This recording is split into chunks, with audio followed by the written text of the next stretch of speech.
Now on KMTV Action 3 News, stunning discovery. How long a county's breath test for drunk driving was off base, the way it's trying to rectify the problem, and what people can do if they got a DUI. Also, tributes pour in for 4 Creighton students killed in a horrible car crash. What they spent their fall break doing for others. And fraud alert. If you gassed up at Casey's, what to watch for when you get your bill, and which stores it affects. KMTV Action 3 News live at 10 starts now with breaking news.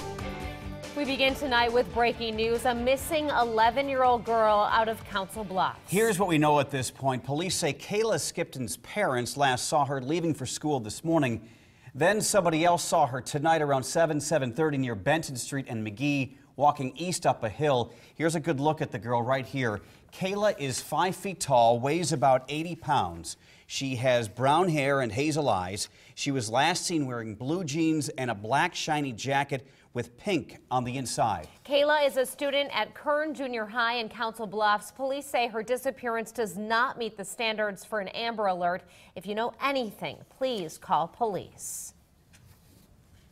A breathalyzer mishap dragged on for 3 years. Tonight, the error revealed in Dodge County. Dozens of drunk driving cases could be in question.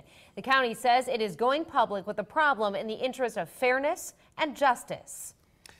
Here's the latest on this. It has a fancy name, the Data Master, but somebody did not operate it correctly. Reporter Kelly Bartnick is live tonight with what happened and reaction. Kelly. Craig, a Dodge County board member tells us tonight that they just learned about this issue today. They say that the employee responsible for maintaining the machine resigned last week. Now, the county says the breathalyzer was not properly calibrated for 3 years from August of 2012 until this past July.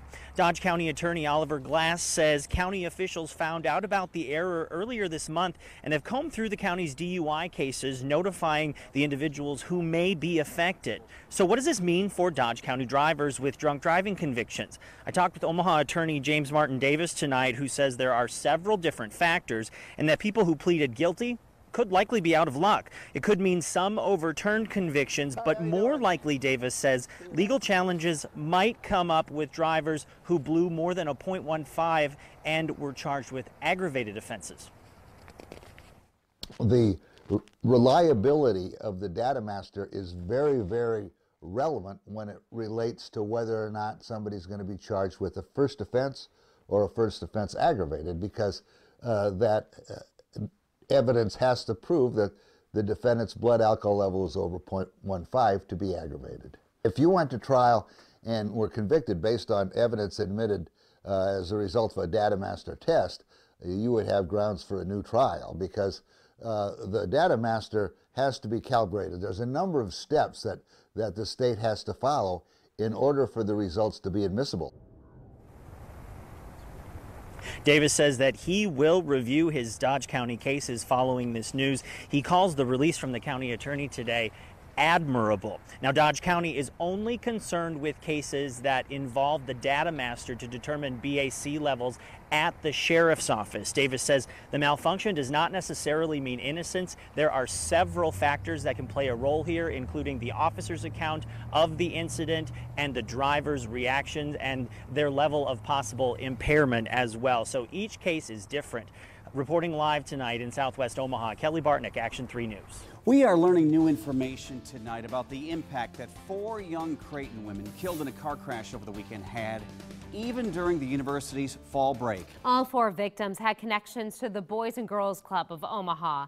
Aquel Majuk, Jennifer Guzman, and Yoselin De Leon started mentoring on the north side for class credit. Mariana Ramirez volunteered in South Omaha. They just volunteered last week during break, not knowing it would be their last time with the kids. Some of them were aware, and it was just really sad to see their reactions, and they didn't really understand what was going on or how, and it was just hard to kind of explain that to them. I can see them as Boys and Girls Club staff. You know, I can see them as someone mentoring other people. That's how, impactful they were. The women died Saturday night after a crash near Beatrice. Tonight, family and friends attended a visitation for Jennifer Guzman. She was a member of Sigma Lambda Gamma sorority. Her family told us tonight they kept thinking about her smile that you see right there. The funeral service is tomorrow morning at St. John's Catholic Church on the campus of Creighton. The wake for Mariana Ramirez was also tonight. People there said she loved to help other people. She worked at the library and wanted people to learn. Ramirez was not a member of Sigma Lambda Gamma with the other three, but was very close to them. Her funeral is tomorrow at Our Lady of Guadalupe Church in South Omaha. Now, your Weather Alert First Forecast.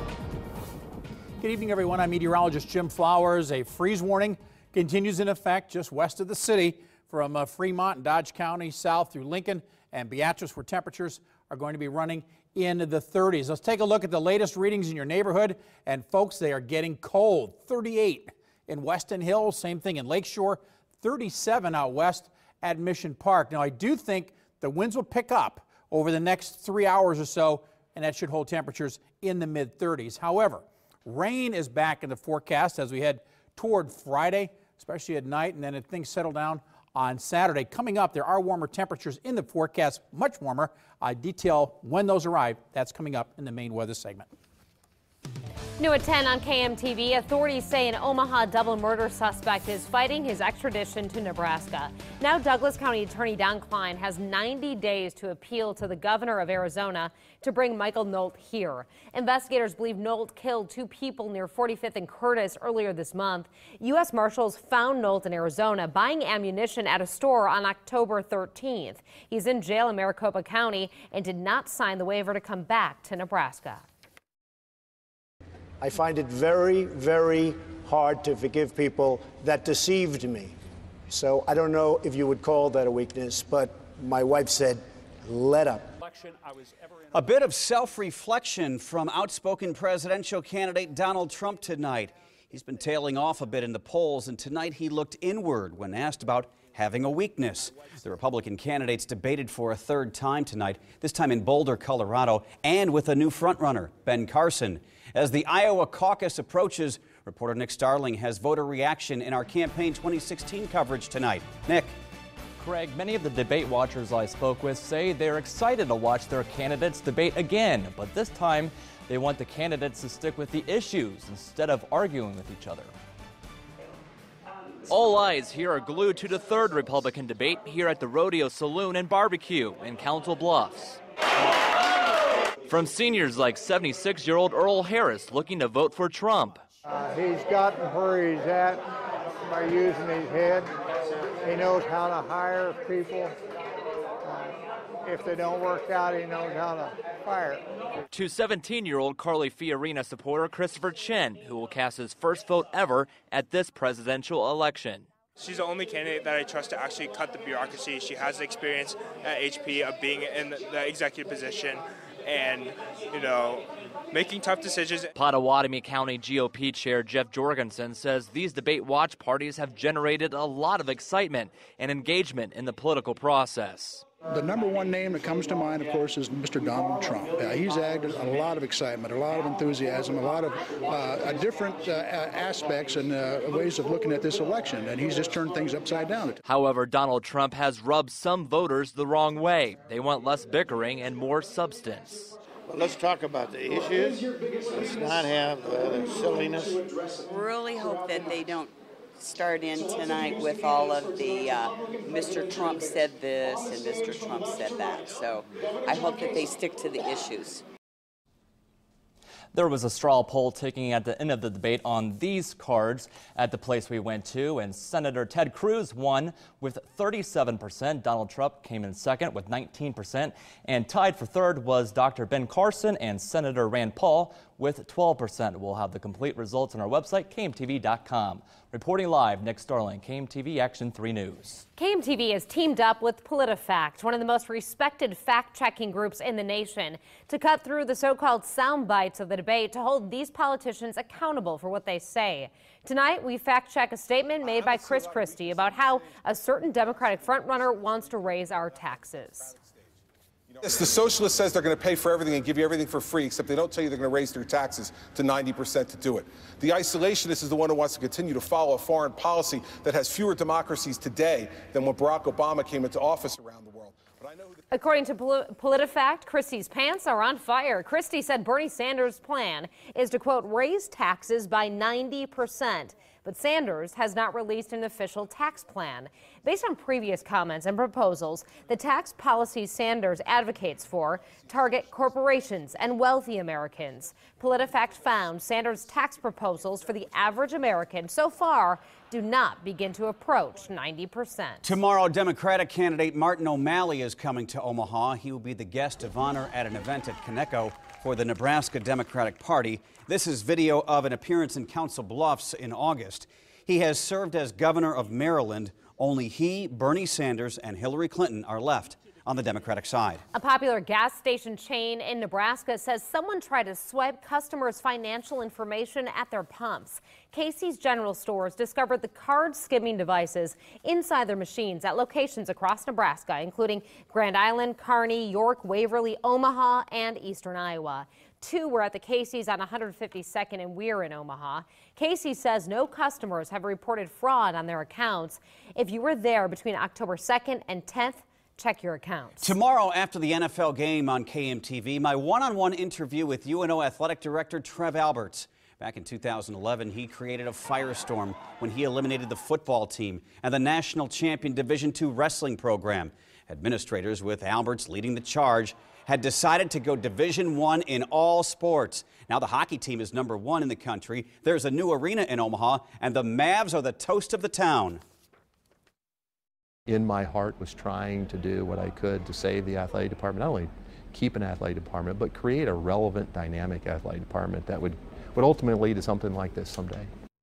So does Trev Alberts have any regrets about eliminating 2 popular sports? Does he feel vindicated? And what does the future hold? Watch my one-on-one interview tomorrow night on KMTV after the game. More trouble for a South Carolina deputy caught in a rough arrest inside a school. The agency now investigating, and why his boss is not letting the student off the hook.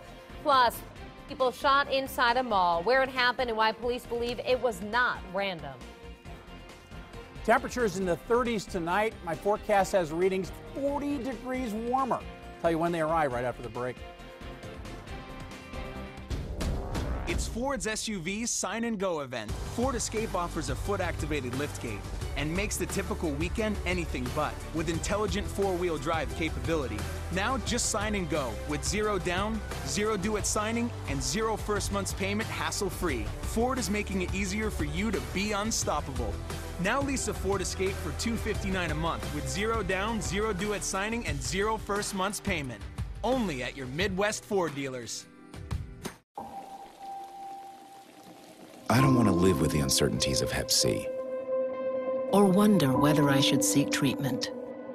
I am ready. Because today, there's Harvoni, a revolutionary treatment for the most common type of chronic hepatitis C. Harvoni is proven to cure up to 99% of patients who've had no prior treatment. It's the one and only cure that's 1 pill once a day for 12 weeks. Certain patients can be cured with just 8 weeks of Harvoni. With Harvoni, there's no interferon, and there are no complex regimens. Tell your doctor if you have other liver or kidney problems or other medical conditions, and about all the medicines you take, including herbal supplements. Harvoni should not be taken with any medicines containing amiodarone, rifampin, or St. John's wort. It also should not be taken with any other medicine that contains Sovaldi. Side effects may include tiredness and headache. I am ready to put Hep C behind me. I am ready to be cured. Are you ready? Ask your Hep C specialist if Harvoni is right for you. I'm in for getting what I want out of life, but mostly out of breakfast. Choose 4 different items from over 30 options for only $7.79. The incredible Village Inn breakfast. Breakfast your way, all day, every day, only at Village Inn. New at 10 on KMTV, 3 people were hurt tonight in a shooting inside a shopping mall in Indianapolis. Investigators say a gunman opened fire on someone he knew, then shot 2 others inside the Washington Square Mall. Police have not arrested anyone. All 3 victims went to the hospital. 1 is in serious condition. They are all expected to survive. New at 10 on KMTV, the lawyer for a South Carolina sheriff's deputy seen on a viral video manhandling a student who had been disruptive says he was justified and lawful. The deputy, Ben Fields right here, slammed the girl to the floor and yanked her out of her chair during a math class. The sheriff fired him today. The FBI is now investigating. The video has sparked national outrage. Richland County Sheriff Leon Lott says the deputy is not the only one at fault in this case. We must not lose sight that this whole incident started by this student. She is responsible for initiating this action. There's some responsibility that falls on her. Lott said when he first saw the video, it made him want to vomit. Well, I was not very smart today. I did not bring a coat, and it is cold outside. Oh, my goodness. Temperature's like been dropping I'll have to fast. be a gentleman. I guess I'll give you my coat. Thanks, Craig. And, you know, Craig, I'll give her my coat as well. How's Wow. that? Thanks, everyone. Unbelievable. Jeez, chivalry's not dead. Not what I was expecting, but I appreciate And it. summer might not be dead. Yeah, exactly. Look at this, folks. I mean, up in South Dakota, this is near Aberdeen earlier, they picked up around 1 inch of snow. The snow made it as far south as Sioux Falls this afternoon. Yeah, winter isn't too far away. The flakes are beginning to fly for folks up to the north. Now, we've got some colder temperatures moving in. Freeze warning in effect, Dodge, Saunders, Lancaster County, all the way down toward the Kansas line. Now, temperatures have dropped here pretty significantly. However, the winds are forecast to pick up, and they're doing that again. Epley's wind has gone from 10 miles an hour up to 17. Norfolk's wind is increasing, so temperatures across the area, although they have dropped into the upper 30s, they are going to turn around. Epley right now is at 41, 39 in Tacoma, 39 in Norfolk. And if we take a look at readings where you live, readings here in the city have been pretty cold here past couple of hours. But again, that wind is forecast to pick up. And as a result, these temperatures may actually start to turn around and begin climbing. Across the city, upper 30s for the most part, down toward Chalco Hills, 37, Mission Park, 37. Look at Elkhorn, already 35. However, again, those winds are forecast to increase. That will put the brakes on temperatures. Epley stands at 41 degrees. Their wind has gone from 10 miles an hour up to 17 miles an hour within the past hour. Threat tracker is on the moderate side as we head into the weekend, especially Friday evening and overnight. The timing is critical. We still have some football games to contend with. They could be impacted by rain, but it looks like as we head towards Saturday, the whole pattern begins to settle down and things move off toward the east. Snow showers have diminished up around Sioux Falls, but look at the Twin Cities. Minneapolis reporting some light snow this evening, and clouds are increasing from the Panhandle back into sections of Colorado. For the rest of the overnight, fair skies, temperatures now in the upper 30s. They're forecast to settle back into the mid-30s. A little bit colder, though, down toward Lincoln and Beatrice, where that freeze warning is in effect. We should be in the mid-30s tomorrow morning. As we head toward lunchtime, still rather chilly, 35. Kids heading out for recess are definitely going to need to bundle up, and then we'll top out tomorrow in the lower to mid-50s. Clear skies tonight, still cold out, 35 degrees, winds out of the northwest at 15. Tomorrow up to 54, but not as windy as what we saw today. Now, over the next 3 days, where are those warmer temperatures? Well, they're hiding in that weekend forecast. 70% chance of rain Friday night. Readings for some folks on Sunday and Monday will be 40 degrees cold, or 40 degrees warmer than what we're expecting for tomorrow. Actually, 40 degrees colder than what we're expecting next week. Don't forget, let's take a look at Riley. He looked at that and said, whoa, look at that big change. I got my gloves on now. I won't need them next week. 35 is where we start tomorrow. Great, yeah, Jen? 70s is right. Whoa. All right, very good, Jim. You saved the best for last.